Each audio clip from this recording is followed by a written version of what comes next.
welcome viewers to the JW Cult Deception series. We're up to episode 26, the obedient loop. When submission was treated as spiritual maturity. I'm Dr. JW Ayoub on the Count Straight channel, also known as, I'm on the Pro Theologist channel, I'm on the Pro Theologist channel. I've also got Count Straight channel, also known as Pro Bricky on Facebook, a little bit of Pro Theologist on Facebook, but this is the main the main platform. Now, in episode 25, I showed how loaded language controlled reactions before evidence could be examined. And then in this episode, I'm going to expose how the system advanced further. Submission itself became framed as spiritual maturity, while independent conscience gradually weakened. I mean, this cult is a phenomenon for its wickedness. Boy. Thanks for coming in, viewers. Like and subscribe to encourage me. Comment to educate me. And share to help somebody else. You thought obedience proved spirituality, but the more automatic the obedience became, the less examined and verified it remained. A system gains maximum control when obedience feels right before truth is examined and verified. So you already know this pressure. You were praised for compliance, cautioned against questioning, and taught that submission reflected humility and faithfulness. This is the classic cult manipulation. This is what gets people caught in the web of the institutionalized, theological, abusive cult matrix. I'm going to read it again. You were praised for compliance. You were cautioned against questioning and taught that submission reflected humility and faithfulness.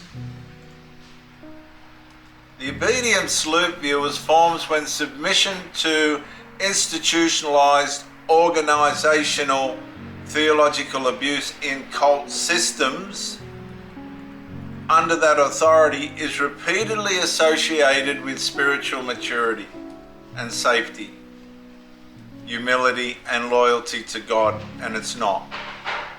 Over time, obedience stops being the outcome of personal conviction and becomes the replacement for it. And the system no longer needed you to understand fully, it just needed you to comply faithfully, no matter where it led or what the impacts of that were.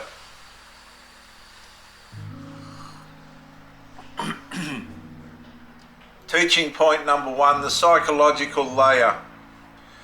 The obedience loop conditions the mind to associate compliance with emotional safety and approval.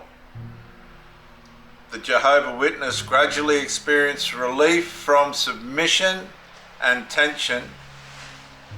They get the relief through the submission and tension through independent evaluation.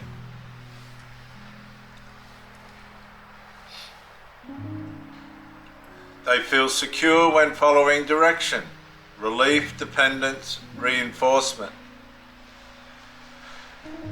They experience discomfort when questioning authority, anxiety, conflict, inhibition.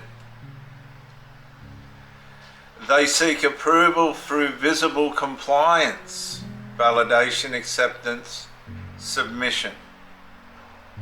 And this leads to obedience becoming emotionally rewarding even before truth is personally pursued, investigated, or verified. Teaching point number 2, there's a distortion layer to this, the distortion. The distortion reframes submission as spirituality itself. Conscience, discernment, and verification become secondary to visible loyalty and organizational alignment, and you see this across all cults and Christendom. They confuse obedience with righteousness. That's fusion, replacement, and complete distortion. And that's one of the reasons why these places are so evil, viewers.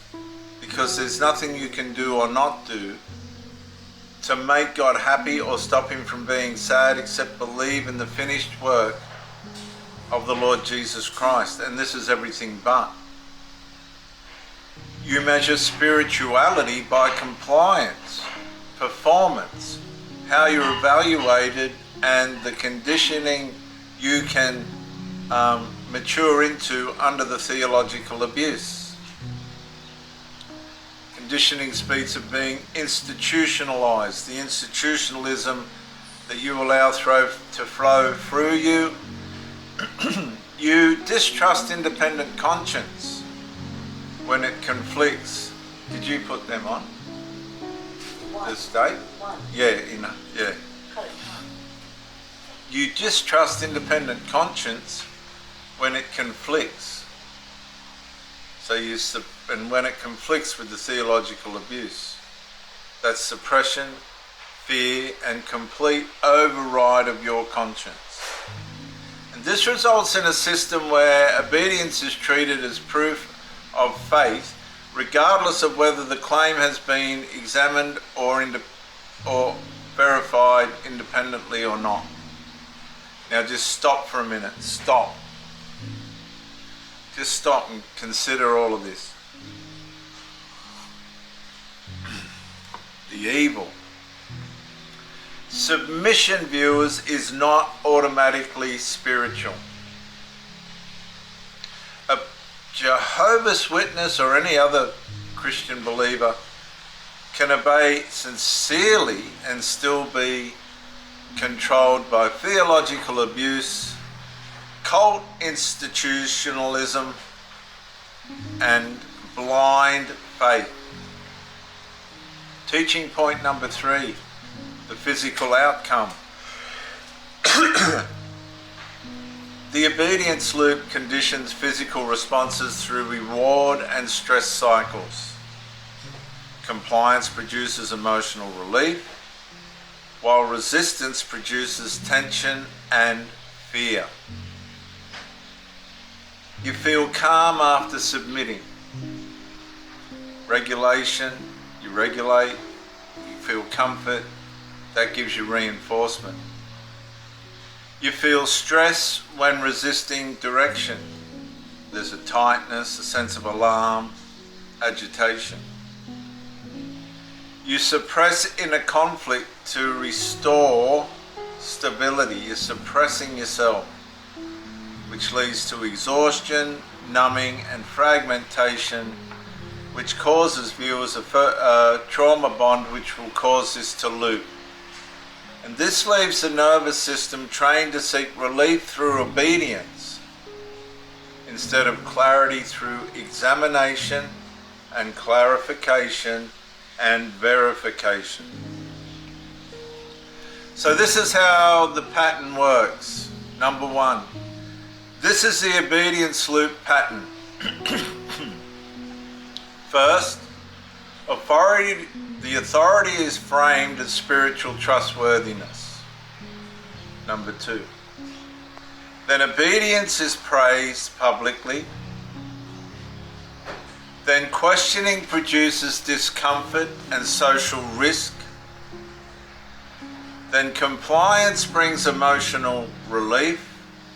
Then obedience becomes automatic and self-reinforcing. And at this point, the Jehovah's Witness no longer obeys because they fully examined the claim or verified anything. They obey because submission itself now feels religiously, morally, and faithfully right. That is when you are in the matrix. The theological abuse trauma bonds you. The institutionalism teaches you to stay in the web, in the cage. Now let's look in the mirror. You may think you were demonstrating faithfulness when much of your behavior was shaped by conditioned obedience and fear of misalignment.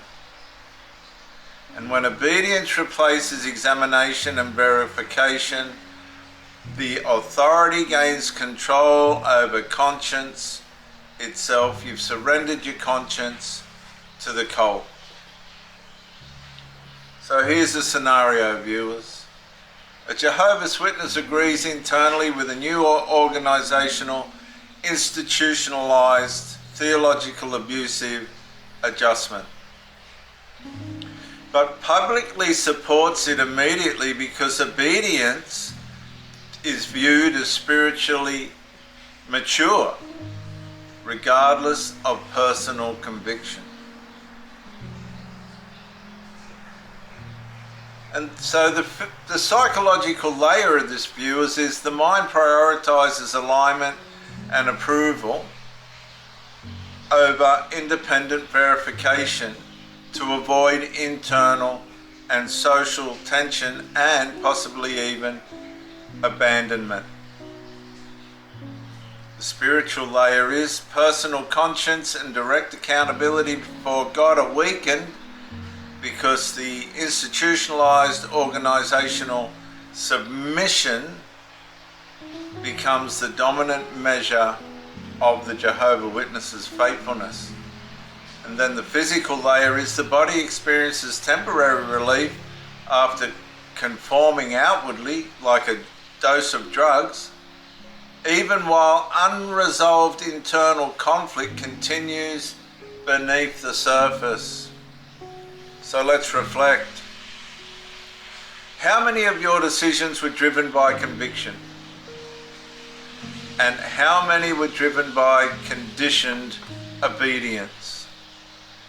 Well, if you're struggling, let's do a resistance check. Why are you resisting pursuing the truth?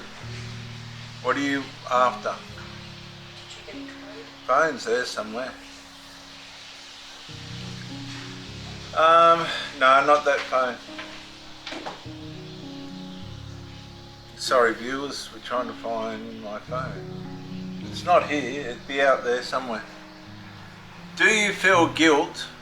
Number one, do you feel guilt when disagreeing with the institutionalized, organizational, theological abuse directions?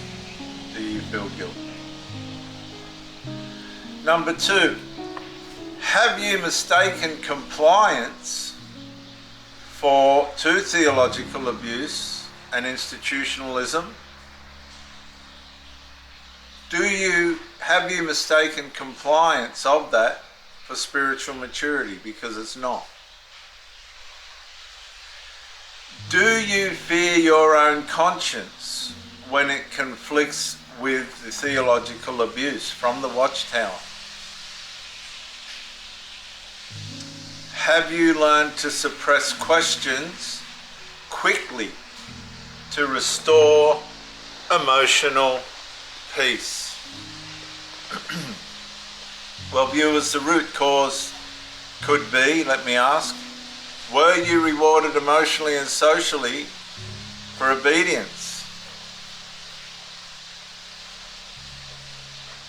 No sign of it. All right. Did submission become tied to identity and belonging? Has fear of misalignment become stronger than the pursuit of truth? Are you seeking safety through compliance to the theological abuse, the institutionalization, cult institutionalism, instead of clarity through examination and verification? So let me ask you, if obedience is always treated as righteous before examination occurs, how would you reorganize manipulation when it happens? Just ask yourself for a minute. How would you reorganize it?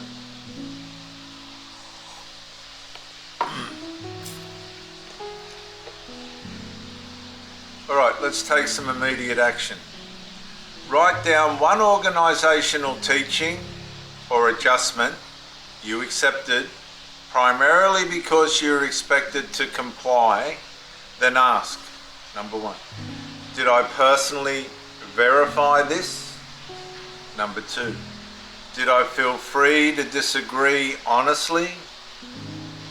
Number three, was my agreement based on conviction or pressure?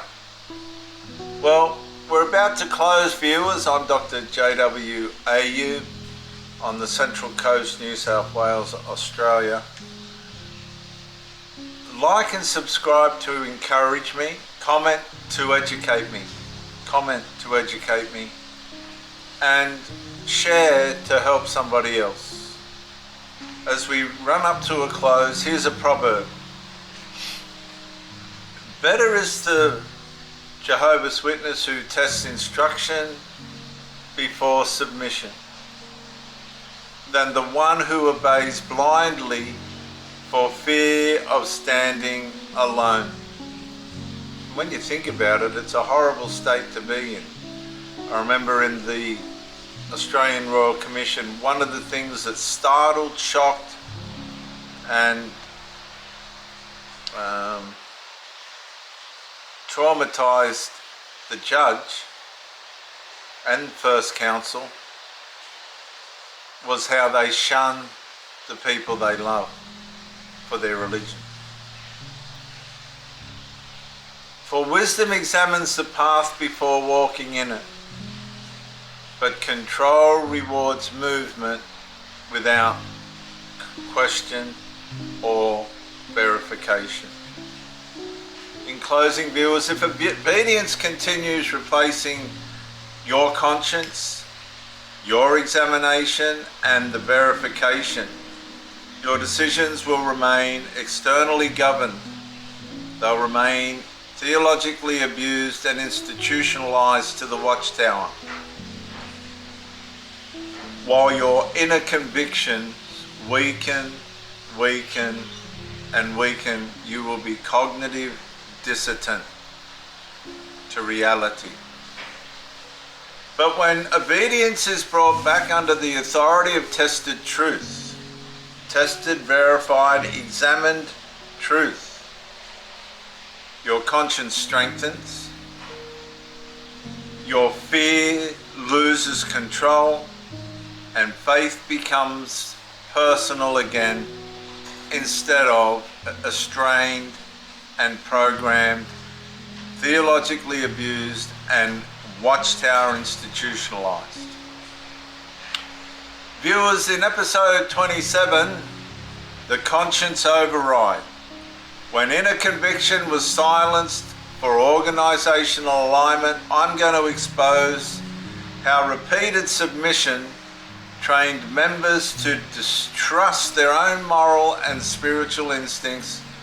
I'm Dr. JW Morrison, CU Morrison. That was my step name. I'm Dr. JW Ayoub, my original name, which I've just found out about. The conscience override. And I'll see you then, viewers. Bye for now.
Mm-hmm.